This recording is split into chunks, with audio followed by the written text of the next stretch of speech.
Ever felt like your body's turned into a furnace and you're just roasting from the inside out? Yeah, that's fever. One of the most miserable experiences ever. But what if I told you that this fiery nightmare is actually one of the coolest things your body does? Stay tuned because we're about to flip the script on fever and show you why this horrible feeling might just be your body's secret weapon. We've been taught that fevers are bad news, but are we missing something? Let's dive into why fevers are actually kind of awesome. First things first, let's talk about temperature. Every living thing has its own happy zone temperature where it functions best. For humans, that's around 37 degrees Celsius. But we're not the only ones with a sweet spot. Cats, dogs, birds, even viruses all have their own ideal operating temperatures. For example, your dog is chilling at a cool 38.3 degrees Celsius, while your average virus likes it just a little warmer than us humans. Here's the twist. When those temperatures are off, everything starts to break down. Imagine trying to run a marathon in the desert versus a cool morning jog. Big difference, right? That's what happens when these tiny invaders like bacteria and viruses are suddenly in an environment that's too hot to handle. Now, while we humans are warm-blooded, not all animals are as lucky.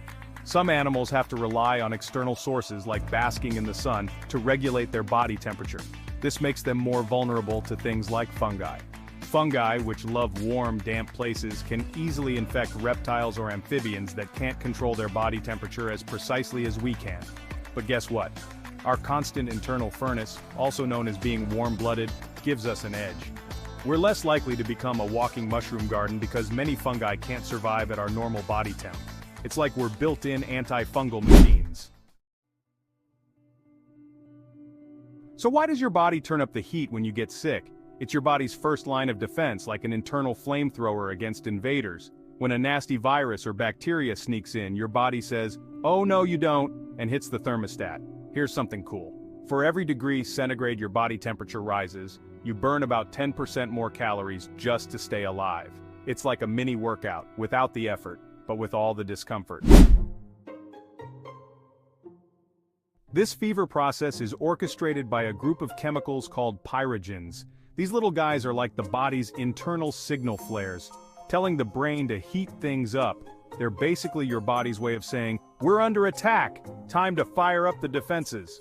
When pyrogens hit the brain, they trigger the release of more chemicals that tell your body to raise the heat. Your muscles start shivering to generate more warmth, and blood is directed away from your skin to keep your core nice and toasty. Now let's take a journey into the body when bacteria come knocking. First, bacteria enter through a cut, your mouth, or anywhere they can find an opening. They start to multiply, trying to take over your body like unwanted house guests. Next, your immune system goes on high alert.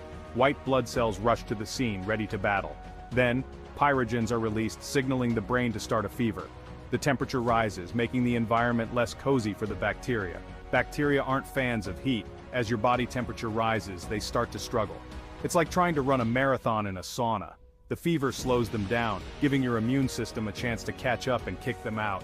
Finally, your body celebrates the winning the fight and you'll get back to your normal life.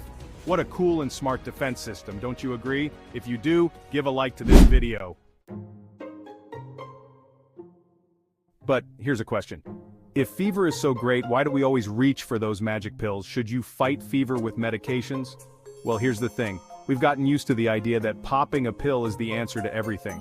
But relatively harmless over-the-counter pain medications like ibuprofen only became cheap and widely available in the last century or so. Before that, people just had to tough it out. Especially with children, we're quick to reach for the meds because, let's face it, no one wants to see their kids suffer. But it's important to remember that fevers are part of the body's natural defense system. Recent findings suggest that allowing a fever to run its course can enhance the effectiveness of immune cells, making them more efficient at attacking pathogens.